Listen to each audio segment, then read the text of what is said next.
सातबारावरील बहिणीचे नाव कमी करून फेरफार करण्याच्या कामासाठी 5,000 रुपयांची लाच स्वीकारताना खामखेडा तालुका देवळा येथील तलाठी पप्पू सोनकांबळे यांना नाशिक लाचलुचपत प्रतिबंधक विभागाने रंगेहात पकडल्याने देवळा तालुक्यात मोठी खळबळ उडाली आहे।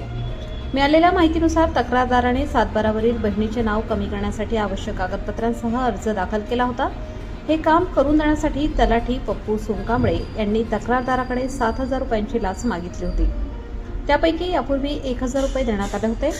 दरम्यान शुक्रवार दिनांक 22 मे रोजी तक्रारदाराकडून देवळा शहरातील वासगाव रस्त्यावरील रसवंती दुकानावर उर्वरित रकमेपैकी 5,000 रुपये स्वीकारताना नाशिक लाचलुचपत प्रतिबंधक विभागाच्या पथकाने सापळा रचून तलाठी पप्पू सोनकांबळे यांना रंगेहात पकडले।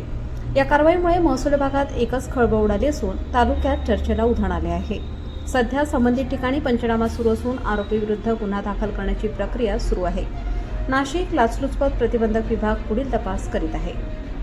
मी रवींद्र माधुशेवाळे, खामखेडा। माझा गट नंबर 127चा तलाठीसाठी बहिणींचे नाव कमी करण्यासाठी दिले होते, पण याने बहिणींचं नाव ते कमी केले। उलट माझं सातबाराचं नाव कमी करून टाकलं आणि त्याच्यासाठी माझा पहिले 1,000 रुपये इसार घेतला, नंतर 5,000 आज रोजी अँटी ख्रिश्चनच्या साहेबांच्या समोर दिले। 1,000 रुपये सोमवारी देतो, सोमवारी 1,000 रुपयाला बी राहत नव्हता।